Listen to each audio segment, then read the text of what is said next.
नमस्कार, मैं गणेश नमस्कार। जोशी। हार्ट अटैक ये बहुत ही कॉमन शब्द हो गया है।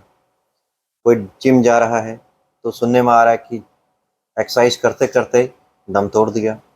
कहीं डांस स्टेज में भी ऐसा ही सुनाई पड़ रहा है। अभी कोई सामान्य रूप से बैठा है और हॉस्पिटल पहुंच रहा है या पहुंचने से पहले ही अभी बता रहे हैं कि अच्छा खासा था और हार्ट अटैक पड़ गया और वो उसकी डेथ हो गई। ये बहुत ही सामान्य जैसी लगने लगी। लेकिन जिस तरह से ये बढ़ रहा है, हमें सचेत होने की ज़रूरत है। आखिर इतनी यह गंभीर समस्या क्यों पैदा हो रही है? क्या हार्ट अटैक भविष्य में और अधिक खतरनाक रूप लेगा? इसके क्या कारण हैं? इस विषय पर बातचीत करेंगे। बातचीत करने के लिए हमारे बीच उपस्थित हैं हल्द्वानी साईं अस्पताल के वरिष्ठ हृदय रोग विशेषज्ञ डॉक्टर प्रमोद जोशी जी। बातचीत करने के लिए आपका स्वागत करता हूँ। धन्यवाद। नमस्कार।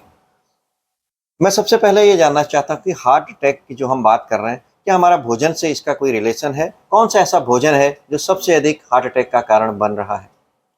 देखिए, जैसा आपने बताया हार्ट अटैक बढ़ रहा है और ये यंग एज में ज़्यादा देखने में मिल रहा है, तो डेफ़िनेटली इसमें लाइफ़स्टाइल का बहुत बड़ा रोल है और खान-पान का विशेष महत्व है इसमें। यूजुअली आप देख रहे होंगे कि जो यंग जनरेशन है, इनका जीवन शैली बहुत बदल चुकी है। लेट नाइट जॉब्स हो गए हैं या लेट नाइट इन लोगों का पैटर्न हो गया, स्लीप पैटर्न पूरा डिस्टर्ब हो चुका है। और उस समय लोगों का क्या है कि वर्क के साथ जंक फूड खाना, जैसे oily fatty trans fatty acid जिसको हम कहते हैं, बहुत खतरनाक होता है। जो हम लोग समोसे खाते हैं तो क्या उस यूजली क्या होता है, जो हलवाई वगैरह होते हैं, ये जो ऑयल होता है उसको बार बार बर्न करते हैं। उस बर्न करने से क्या होता है, ऑयल में जो सैचुरेटेड फैट और जो उसका ट्रांस फैटी एसिड लेवल बहुत बढ़ जाता है। तो जिसको कि हम लोग खाते हैं, उससे हमारे जो आर्टरीज हैं उसमें ब्लॉकेज बहुत ज़्यादा डेवलप होती है और जल्दी डेवलप होती है। प्लस स्मोकिंग एक बहुत बड़ा फैक्टर है इस यंग जनरेशन में। Alcohol intake, sleep pattern, stress, ये सारे फैक्टर्स हैं जो अब ज़्यादा हो गए हैं और क्या कहते हैं, ये हार्ट अटैक को बढ़ा रहे हैं।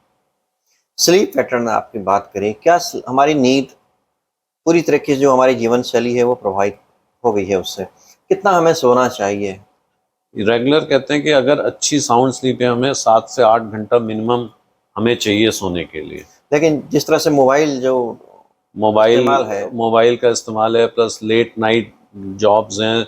अब कोई किसी का जॉब पैटर्न ऐसा है कि रात भर जगे हुए हैं, लेट अर्ली मॉर्निंग जॉब ख़त्म हो रहा है, फिर सो रहे हैं और उसमें ब्रेक हो रही है बार बार आपकी स्लीप, तो ये थोड़ा डिस्टर्ब करती है। उसके कारण क्या होता है, जब स्लीप आपकी प्रॉपर नहीं होगी तो आपका नेक्स्ट डे भी बहुत अच्छा नहीं होगा। प्लस आपको हर समय जो है स्ट्रेस बना रहेगा, हेडेक रहेगा, आप अच्छे से फुल्ली एक्टिव नहीं हो नहीं पाओगे। हो पाएँगे। जैसे मैंने पहले भी बात करी थी, जैसे अच्छा खासा दिखने वाला आदमी जिम कर रहा है, हार्ट अटैक पड़ गया, डांस कर रहा है, हार्ट अटैक पड़ गया या और भी कुछ ऐसे एक्टिविटी में व्यस्त है, अचानक हार्ट अटैक आ गया और मर गया। ऐसा क्यों? एक्चुअल में कुछ चीज़ें तो हमारी ऐसी हैं जो जेनेटिक हैं, जिसको कि हम अगर हम जेनेटिक उसकी एनालिसिस करें तो पता चलती है। यूजली उसमें एक डिजीज़ होती है हाइपरट्रॉफिक कार्डियोमायोपैथी, जिसमें क्या होता है, हमारी हार्ट की मसल बहुत थिक हो जाती है। उसमें क्या होता है, एरिथमिया डेवलप होते हैं, वेंट्रिकुलर टेकिकार्डिया, वेंट्रिकुलर फिब्रिलेशन। ये जो एरिथमियाज होते हैं जानलेवा होते हैं।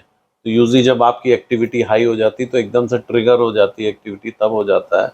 प्लस कई चैनलोपैथीज होती हैं जिसमें देखा गया है कि हार्ट की एक्टिविटी सडन बहुत फास्ट हो जाती है, उसके कारण अटैक आ जाता है। जैसे आप बता रहे हैं कि सडन डांस करते करते लोग कोलैप्स कर जा रहे हैं या एक्सरसाइज करते हुए हो जा रहे हैं, तो इसमें हमें चेक करना चाहिए। अगर आज हमने एक्टिविटी का अगर हम प्लान कर रहे हैं कि नहीं साहब अब हम कल से जिम करेंगे, तो एक बार हमें अपनी बॉडी का प्री चेकअप करा लेना चाहिए कि हमारी बॉडी सक्षम है इतना प्रेशर लोड या झेलने एग्जर्शन के लिए। झेलने लायक है कि नहीं। तो उसके लिए हमें अपनी एक्टिविटी को एक बार एसेस करना चाहिए और ग्रेजुअल वे में एक्सरसाइज को बढ़ाना चाहिए। ये नहीं कि एक ही पहले ही दिन आपने एकदम एक्सट्रीम पे कर दी धुआंधार एक्सरसाइज। कर दिया, तो ये सारी चीज़ें हैं तो जो नुकसान उसको पहुँचाती नुकसान हैं। कर। लगा कि कोरोना के बाद जीवन शैली बेहतर होने लगी है, ऐसा सुनने को आया। लेकिन कोरोना के बाद हार्ट अटैक के मामले बहुत ज़्यादा बढ़ गए। ऐसा क्यों हुआ?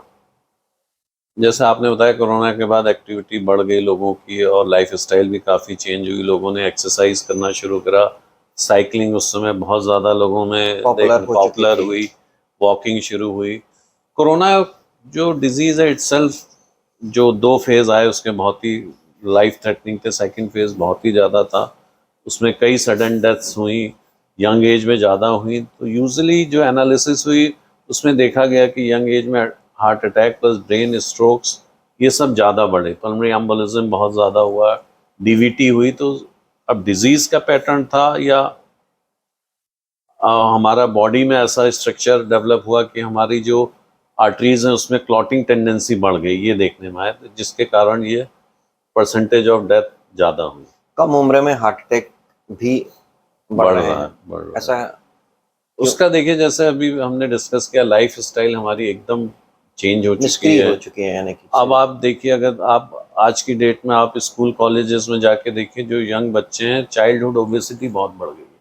बच्चों के अंदर एक्टिविटी एकदम है ही नहीं, मोबाइल में है या अपने प्ले स्टेशन वीडियो गेम्स में लगे हुए हैं, फिजिकल एक्टिविटी बहुत कम हो गई। तो इसलिए इवन गवर्नमेंट ने भी अब स्कीम्स निकाल रहे हैं कि जो बच्चे ज़्यादा एक्टिविटी करें, योगा करें, या उसमें उनको थोड़ा मार्क्स का एडवांटेज दिया जाएगा, जिसके फिजिकल फिटनेस बहुत अच्छी रहेगी। तो इवन टीचर्स को भी प्रमोट करना चाहिए कि जो कैंटीन्स वगैरह हैं उसमें ये देखें कि बहुत ऑयली फैटी फूड ना हो, और हेल्दी, एनर्जी ड्रिंक ना हाँ, रखें उसको। और हेल्दी फूड्स दें। और ये जो अभी लोगों के आता है कि फ्रूट जूस, इसको टोटल अवॉइड करें। बेटर है कि लाइम जूस या घर में बनी चीज़ों का सेवन इस्तेमाल ज़्यादा ज़्यादा करें, बिल्कुल, बहुत अच्छा। महाराष्ट्र सरकार ने अभी जो एनर्जी ड्रिंक है उसके स्कूल के हाँ। आसपास तमाम जगह बैन कर दिया है, लेकिन और सरकारों को भी ऐसा करना चाहिए। हार्ट अटैक के सबसे बड़े कारण क्या हैं जो हमें पता चल जाना चाहिए पहले, या पता चल सकता है, जिसकी वजह से हम डॉक्टर के पास जाएं और कहें कि हमारा चेकअप कर दें? देखिए, जो कुछ फैक्टर्स ऐसे हैं जिसको कि हम चेंज नहीं कर सकते, उसको हम लोग कहते हैं नॉन मॉडिफाइबल। जैसे एज हो गई, हमारी एज बढ़ेगी तो हमारी परसेंटेज ऑफ डिजीज की चांसेस बढ़ते हैं। जी। जेनेटिक वेरिएशन हम चेंज नहीं कर सकते। जो मॉडिफाइबल चीज़ें हैं उसमें आता है हमारा, जैसे life style, smoking, hypertension, blood pressure अगर है उसको कंट्रोल करना है, डायबिटीज़ है तो उसको कंट्रोल रखना है, कोलेस्ट्रॉल हाई है तो उसको कंट्रोल रखना है, प्लस एक्सरसाइज हमें करनी है, रेगुलर वे में एक्सरसाइज करनी है। और फैटी फूड, जैसे अभी बात हुई कि ट्रांस फैटी है जिसमें ज़्यादा होते हैं, वो नहीं लेनी चाहिए। प्लस सबसे बड़ा जो डिसएडवांटेज है, पैक्ड फूड्स जो होते हैं जिसमें हाई कोलेस्ट्रॉल, हाई सॉल्ट और ये सारी चीज़ें, प्रिजर्वेटिव कुछ हाँ, ऐसी चीजें जो होती हैं पैक्ड जो फूड हैं उसको हमें अवॉइड करना चाहिए। मिनिमम कोशिश करें एकदम ना ही लें तो वो ज़्यादा बेटर है। फ्रूट जूसेस हो गए, इसमें शुगर ही शुगर है और फ्रूट है कहीं नहीं है। तो बिल्कुल, बेटर है जूस की बजाय फ्रेश कट फ्रूट्स ज़्यादा खाएं, वो ज़्यादा वो ज़्यादा। स्ट्रेस, ये बहुत कॉमन स्ट्रेस है, बहुत लेकिन बहुत क्या इसका हार्ट से क्या संबंध है? क्या हार्ट अटैक यह भी एक बड़ा कारण बन रहा है? स्ट्रेस एक बहुत बड़ा कारण है। स्ट्रेस से क्या होता है कि हमारे अंदर जो हार्मोन्स होते हैं, बैड हार्मोन्स कहते हैं, वो बढ़ जाते हैं। प्लस स्ट्रेस से हमारा स्लीप पैटर्न डिस्टर्ब हो जाता है, हमारा शुगर लेवल हाई हो जाता है, हमारा ब्लड प्रेशर हाई हो जाता है। तो ये सारी चीज़ें जो है हमारे हार्ट को प्रेशर देती हैं, जो हमें अटैक की ओर आगे फास्ट ट्रैक में ले जाती हैं। तो इन सब चीज़ों को कंट्रोल करना बहुत ज़रूरी बहुत है। ज़रूरी। हार्ट अटैक और हार्ट से संबंधित जुड़ी बीमारियों के बारे में आपने विस्तार से चर्चा की। बातचीत करने के लिए धन्यवाद। धन्यवाद। नमस्कार।